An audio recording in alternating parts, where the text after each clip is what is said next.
to the Simply Financial podcast. I'm your host, Christopher Calandra. Today's episode is the third part of our three-part series, The Science of Money. In the first part, we covered money math. In the second, we covered money experimentation. If you haven't checked those out, I suggest you give them a listen. Today's episode is on the psychology of money. There's a school of economics that's developed over the last, maybe generation or so, broadly called behavioral finance. And that's kind of what we're going to talk about at a very high level today. Those of you who know me, know that I'm an avid reader. There's some great books on the subject, kind of psychology books, but more about how we communicate and how we are wired. Some of them include Dr. Cialdini's book, Influence. Thinking Fast and Slow by Daniel Kahneman is fabulous. There's the book, The Gift of Fear, which is a little bit older, by Gavin DeBecker. There are others, Drunk Tank Pink, The Marshmallow Test. There's a whole bunch of them. I find them to be very, very good. They're not necessarily just about money, but again, describes the human condition, sort of how we are wired. As I talked about in the first two episodes in this series, my role is to help our clients win with money, to help them establish their goals and work through their financial goals so that they could be successful and hopefully get to their financial goals faster than they would if they were going at it alone. One of my roles, and it's one that I cherish, and I think I'm good at, that's one of the compliments I get very often, is sort of as a teacher, an educator, and in some ways a bit of a counselor. We want to help our clients. I want to help our clients make good decisions. So an awareness of psychology is really important. Additionally, knowing my clients, what their fears are, what their goals are, what they're good at, also comes in handy trying to be a good resource. So with the subject of psychology of money, it relates to the social science of psychology, of course. The couple of examples I want to discuss with you today are herd mentality, fear of missing out, the law of reciprocity, and the endowment effect. So let's start with herd mentality. This is sort of like when we were kids and your mom may have said, if everybody was jumping off the bridge, would you do it? Of course, the answer is no. But you do find this mentality at play commonly in America today, especially when it comes to money matters. If everybody is doing something, you may feel the pressure to do what everybody else is doing. Sometimes when, say, as an example, the stock market is in decline and there are scary news headlines, you may know people that are selling and you may feel the pressure to sell. Now, I'm not saying automatically that selling in that situation is good or bad. That's not the purpose of this discussion. This is more to understand that just because everybody else is doing something does not mean it's right for you. What we want to emphasize with our clients is for them to stick with their plan. Their personal situation is unique to them. And just because a bunch of other people, especially people that might be in their little circle, may not mean that that's the best decision for them. So this herd mentality is something that needs to be managed. And I have found just having an awareness of when you're feeling kind of that pressure, or I might discuss with clients if I have a sense that they might be feeling pressure that's related to this herd mentality so that we could talk it through. It doesn't mean that going with the herd is automatically bad, but just to have it be a shortcut and a knee-jerk reaction can lead and often leads to not great decisions. And like the next one we're going to talk about, social media, the prevalence of social media really intensifies the feeling of herd mentality, because when you're on social media, you're getting this input, this information from what others are doing, but it's not necessarily a true representation of what is happening in those individual lives. You're just getting snippets, and it may not be true. It may only be a sliver of what is actually happening. It could often be misleading. So that is herd mentality. That's the first psychology of money thing I wanted to talk to you about. The second is related but different, and that is the fear of missing out. I think today young people call it FOMO.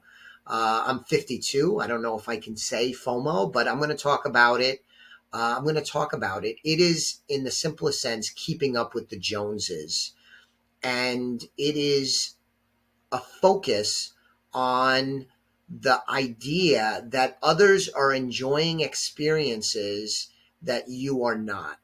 And as I described a moment ago with herd mentality, social media really, really intensifies this, because you might see somebody going on vacation or buying a big car or a new car, and you might be a little envious. You might be jealous, but you have no idea what's happening in their financial lives. They could be up to debt in their eyeballs. They may have inherited money. They may have gotten a deal because their uncle owns the car dealership. Who the heck knows? You don't really know what's happening. So the fear of missing out is really, really powerful, especially I think with the younger generation that is really, really focused on social media and spend a lot of screen time with social media. So the fear of missing out is a powerful psychological element that goes on today. What I want to do, like with herd mentality of speaking with clients, is just to talk about it, so that my clients have just an awareness of kind of maybe what they're thinking about, and maybe pressures or an emotional reaction to something that's happening. We want to help them stay on track as they progress to their financial goals, and the fear of missing out could be an impediment to that. The law of reciprocity is the third thing I wanted to talk to you about. Have you ever felt obligated to return a favor or a gift? Think about this. A salesperson may send you a pen or a gift in the mail. You might feel obligated to meet that person. You might even feel obligated to do business with that person. It is how we are wired. I use that phrase at the top of the show. What I've learned in my business as a financial planner and with the research I've done, including many of the books I cited early on, is this is just a human condition. We want to return favors or gifts. If we feel that we owe somebody something, there is an innate feeling of wanting to settle that obligation. So that can be used to our disadvantage. And so you want to set boundaries. When you're thinking about your spending and your giving and just your money habits, an awareness of the law of reciprocity. When you're feeling obligated, you don't want to end up doing something that you're going to regret, something that's counterproductive, because you're trying to settle a debt. One of the books, I think it might be Influence, Dr. Cialdini, who's a professor at Arizona State University, or at least he used to be.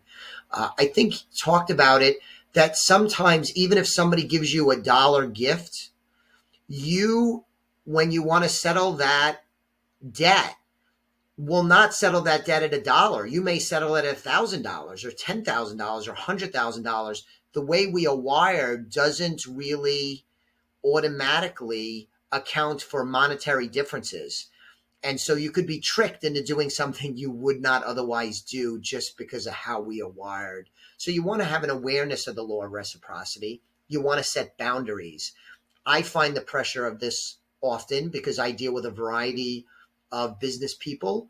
I'm a consumer just like you are. And having an awareness of the law of reciprocity helps me, where I want to know that, hey, they did do something for me, and I do have the feeling of repaying that debt, But sometimes I didn't ask for the gift and I didn't ask for the favor. That's one element. Sometimes the favor, the gift might be small and I don't want to overpay in settling the debt. It's a really, really fascinating thing. I'm just covering it today at a very high level. I get really excited about this. It might be coming across. I might be talking faster and be more animated. I find it really, really fascinating. So, law of reciprocity. And then the last element I wanted to speak to you about is the endowment effect. And that is that's the impact where when we own something, we have a tendency to overvalue it. And one of the things that I learned, they did an experiment that if it could be anything, and I'm going to closely approximate the experiment. It's not exactly right. So just stick with me and stick with the concept. But the professor asked someone, hey, I have a pen here. How much would you pay for the pen? And people throw out different amounts. I would pay, $1, $2, 50 cents, whatever it is. Okay, fine. And then somebody buys the pen, and let's say it's for $1, and the professor hands that pen to that person and then says, how much would you sell that pen for? They would value that pen for more than $1. Once they own it, once they possess it, they have a tendency to overvalue what they possess, what they own. How this plays out in investments is sometimes someone will own something and they won't want to sell it because they overvalue it. And that is creeping into the mentality, the decision-making metrics inappropriately, and prevents good decision making. Another example I'll give, I don't know if you're familiar with Jim Cramer. He's the person that has the show on CNBC, Mad Money, pretty popular money media figure. He used an example where he at one time ran a portfolio. He was a hedge fund manager. And he described in his book, I think, what was the name of the book? I don't remember the name, but he described how the hedge fund was struggling and their investments were not working. But he kind of was banging his head against the wall and he didn't want to change what he was doing. This endowment impact was really impacting his decision making. Now, we didn't know it at the time, but his partner, I think it might have been his wife, said, Jim, why don't you just go for a walk, get some fresh air? So he does that. And his partner proceeds to sell everything that the fund owns. A pretty drastic step. Sells everything. So Jim Cramer goes for a walk. He comes back and his partner says, I sold everything. And he throws a fit. He's angry. Why would you do that? I didn't want to sell everything. And he goes on this rant. And then the partner just calmly responds to Jim Cramer and says, that's fine. Just buy it all back. And he thinks about it for a moment and he says, no, it's okay. We'll rebuild the portfolio. It was a great thing that his partner did. It got him out of that mentality of overvaluing what he owns. We find this in investing where somebody will buy something, it'll go down in value and they won't sell it. Even though it's not working, they won't sell it. And I'm not suggesting you should do this or you should do that. I am just educating you on the psychology that's at work, how we're wired. And sometimes people will chase losses where it goes down and they'll put more money into it. It's almost like a gambling element where you want to then make back what you lost. It could be a very, very counterproductive decision-making matrix you end up with when you have this at play too strongly. So we covered herd mentality, fear of missing out, the law of reciprocity, and the endowment. So I hope you found this information beneficial. I hope you found the whole 3-part series, The Science of Money, to be good content. We really tried hard to put some good information together for you, the listener. As I said in the previous 2 episodes, we'd like you to subscribe to this podcast. That would be really great. And I want to draw your attention to a white paper we've prepared for you that you could access for free. It's a white paper on the 7 wealth building rules that I put together. You can access that by going to our website, www.elliottwealth.com/wealth. Again, that's how you could access the white paper. I hope you check it out. I think you'll find it to be really good information. Thanks for listening to this episode of the Simply Financial Podcast. I'll be back with you on the next episode of the Simply Financial Podcast very soon. The views expressed are not necessarily the opinion of SagePoint Financial Incorporated and should not be construed directly or indirectly as an offer to buy or sell any securities mentioned herein. Investing is subject to risks, including loss of principal invested. Past performance is not a guarantee of future results. No strategy can assure a profit nor protect against loss. Please note that individual situations can vary. Therefore, the information should be relied upon when coordinated with individual professional advice. Please note, the information being provided is strictly as a courtesy. When you link to any of the websites provided here, you are leaving this website. We make no representation as to the completeness or accuracy of the information provided at these websites, nor is the company liable for any direct or indirect technical or system issues or any consequences arising out of your access to your use of third-party technologies, websites, information, and programs made available through this website. When you access one of these websites, you are leaving our website and assume total responsibility and risk for your use of the websites you are linking to. Securities and advisory services are offered through SagePoint Financial Incorporated, member FINRA SIPC. Insurance services offered through Elliott Wealth Management, LLC, not affiliated with SagePoint Financial.